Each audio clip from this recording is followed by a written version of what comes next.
요한복음 11장 1절에서 11절 말씀입니다. 제가 봉독하겠습니다. 어떤 병자가 있으니 이는 마리아와 그 자매 마르다의 마을 베다니에 사는 나사로라. 이 마리아는 항요를 주께 붓고 머리털로 주의 발을 닦던 자요, 병든 나사로의 그의 오라버니더라. 이에 그 누이들이 예수께 사람을 보내어 이르되 주여 보시옵소서, 사랑하시는 자가 병들었나이다 하니, 예수께서 들으시고 이르시되 이 병은 죽을 병이 아니라 하나님의 영광을 위함이요 하나님의 아들이 이로 말미암아 영광을 받게 하려 함이라 하시더라. 예수께서 본래 마르다와 그 동생과 나사로를 사랑하시더니 나사로가 병들었다 함을 들으시고 그 계시던 곳에 이틀을 더 유하시고 그 후에 제자들에게 이르시되 유대로 다시 가자 하시니, 제자들이 말하되 나피여 방금도 유대인들이 돌로 치려 하였는데 또 그리로 가시려 하나이까?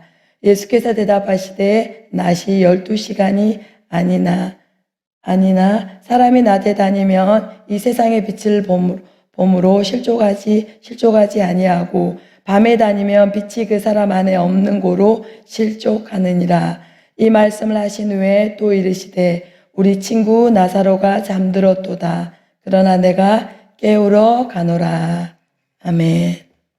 오늘 본문 말씀을 통해 예수님이 나사로를 어떻게 치료하시는지 그 과정을 함께 살펴보았으면 좋겠습니다. 첫째, 주님께서는 우리를 회복하고 병을 치료를 하실 때 가족을 통해서 역사하십니다. 병을 치료하는 것은 가족을 통해서 치료해 가십니다. 지금 요즘 많은 젊은 세대들이 여러 가지 이유로 결혼을 많이 못하고 있습니다. 그런데 정말 그런 것 같아요. 맨 처음에는 우리가 그 가족의 소중함을 모를 수 있잖아요. 그런데 하나님께서 이 땅에 공동체를 두 개 주셨습니다. 가족 공동체, 교회 공동체. 그런데 우리가 나이가 들면 오랫동안 몸을 썼기 때문에 아파오잖아요. 그런데 내가 아플 때 그래도 가족을 통해서 돌봄을 받고 위로를 받고 격려를 받을 때 정말 그 아픈 사람이 가장 힘들잖아요. 그런데 가족을 통해서 그 힘들 때마다, 마음이 늘 힘들 때 가족을 통해서, 그 사랑을 통해서, 돌봄을 통해서 그 아픈 사람이 또 다시 위로를 받고 용기를 받고 일어서는 것 같아요. 오늘 여기 나사로와 마르다, 마리아도 부모님이 또 일찍 돌아가시고 세 남매가 이렇게 살아갑니다. 나사로 오빠가 아팠을 때 마르다와 마리아가 얼마나 많이 그 치료해주기 위해서 얼마나 많이 애썼겠어요. 위로해주고 격려해주고 다시금 용기를 얻고 희망을 얻고 일어설 수 있도록 얼마나 옆에서 도왔겠어요. 그래서 나사로는 또 다시 마음을 다잡고 일어나고, 정말 우리 교회가 그러한 가족 공동체가 되었으면 좋겠습니다. 육체가 아픈 사랑하는 지체들을 위로해주고 손잡아주고, 제가 당신과 함께 할게요. 기도로 함께 할게요. 때로는 힘들 때 밥을 사주며 하나님께서 반드시 치료하십니다. 하나님은 살아계십니다. 우리의 기도를 역사하십니다.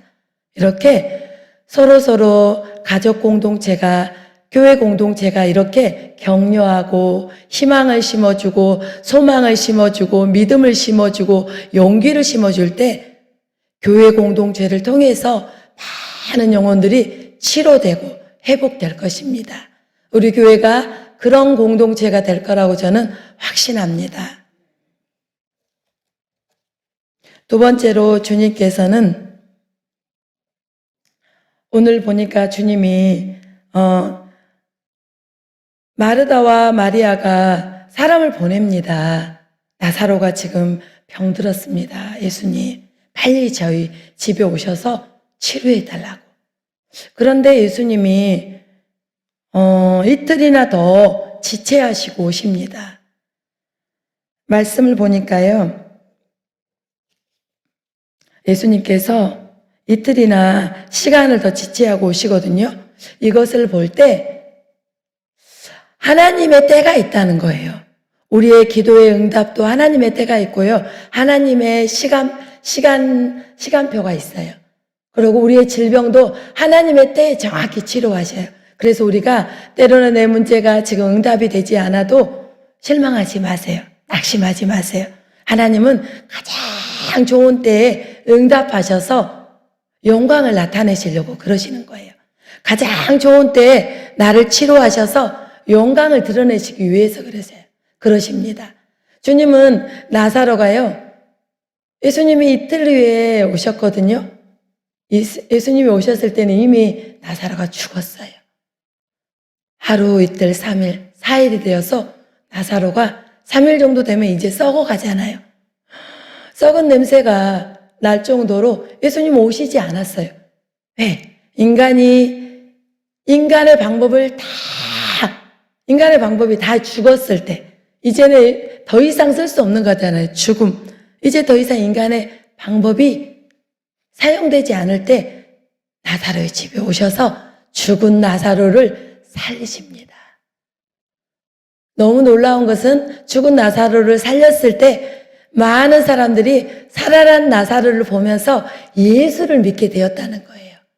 그래서 우리의 기도 제목도요, 응답이 될 때, 우리의 질병이 치료될 때 하나님 믿지 않는 우리 가족들과 친척들을 통해서 네가 믿는 하나님은 진짜 살아계시구나. 그래서 우리의 삶을 통해서 또 우리 가족들이 전도가 될 것입니다. 우리 친척들이 우리가 믿는 하나님을 보면서 다니엘처럼 다리오 왕이 그랬잖아요. 너의 하나님은 정말 살아있구나. 페르시아 왕이었는데 그는 하나님을 믿지 않은 왕이었잖아요. 그래서 우리의 인생을 통해서 응답되는 것을 보면서 우리의 질병이 치료되는 것을 보면서 하나님이 너의 하나님은 진짜 살아계시구나. 이렇게 고백하는 영광을 주님은 받기를 원하셔요. 그래서 우리를 통해서 가족들이 구원받고 우리를 통해서 친척들이 구원받는 역사들이 일어나게 될 것입니다. 네. 세 번째, 순종을 통해서 기적이 일어납니다. 하나님은요, 능력자를 쓰시지 않습니다. 연약한 자에게 능력을 부어서 사용하시고요. 또 하나님은 아무리 연약할지라도 하나님의 말씀에 순종하는 사람을 사용하셔요. 오늘 또 보니까 주님이 나사로 가정에 오셔서 나사로가 이제 사흘이 되어서 4일이 되어서 썩은 냄새가 날 정도로 그런 때에 오셔서 주님은 요한복음 10장 41절에 이렇게 말씀하셔요. 돌을 옮겨 놓으니 예수께서 눈을 들어 우러러보시고 이르시되 아버지여 내 말을 들으신 것을 감사하나이다. 주님이 무덤 문을 닫고 있는 돌을 치우라고 합니다. 주님, 썩은 냄새가 난다니까요. 지금 살릴 수 없어요. 그런데 그들은 그 돌을 치웁니다. 순종합니다. 때로는 우리 주님께서 우리의 이성적으로 이거는 아닌데 우리의 생각으로 납득이 되지 않는 일을 순종을 원하실 때가 있어요. 그럴 때도요, 여러분 순종해 보세요. 주님은 우리를 통해서 기적을 일으키십니다. 우리의 생각을 뛰어넘어서 하나님은 초자연적인 능력을 부으셔서 기적을 베푸시거든요. 그래서 우리의 생각으로 정말 이해가 안 되더라도 하나님이 우리에게 성령님을 통해서 감동을 주시고 또 목사님이 말씀을 선포할 때 감동이 와요. 하나님 이거는 순종하기 참 어려운데 이렇게 왜 감동을 주세요? 그런데 순종해 보세요. 하나님이 반드시 그 순종하는 사람을 통해서 기적의 축복을 주십니다. 여러분을 축복하시려고 그렇게 감동을 주시는 거거든요. 하나님께서 여러분의 가정 가운데, 여러분의 인생 가운데, 나사렛 가정 가운데 역사하신 그 하나님은 내가 믿고 있는 하나님이시거든요. 놀라운 방법으로 하나님은 역사하실 거예요. 제가 모교에 어떤 권사님이 계셨어요. 그 권사님이 참 억울한 일을 겪게 되었어요. 그런데 참 그 권사님도 믿음이 있으시죠. 작정 기도를 하시더라고요. 그러고 나서 와, 그 권사님을 통해서 법이 바뀌었어요. 그 권사님이 너무 억울해가지고 막 기도를 하는데 그거를 법을 바꿔달라고 기도를 했어요. 그런데 법이 바뀌었어요. 그리고 그 권사님은 억울한 일이 그 법이 바뀐 다음에 억울한 일이 풀어졌어요. 하나님은 그렇게도 역사하시더라고요. 여러분, 우리가 믿는 하나님은 살아계셔요. 그 하나님을 신뢰하고 끝까지 믿고 나아가는 자는 하나님 반드시 살아계신 하나님을 우리의 인생을 통해서 드러내시는 하나님이십니다. 기도하겠습니다. 하나님, 그렇습니다. 때로는 주님, 내 사정을 모르시는 것 같고 참으로 주님이 어떻게 이렇게까지 인도해 가시고 또 이런 상황에서 왜 주님은 나에게 순종을 원하실까? 우리가 그렇게 의문이 들 때도 있습니다. 그러나 하나님, 우리 주님은 참으로 살아계셔서 우리의 인생 가운데 개입하셔서 역사하시는 분이시오니 우리가 순종하겠습니다. 우리의 순종을 통해서 기적의 하나님을 온전히 드러내 주시길 원합니다.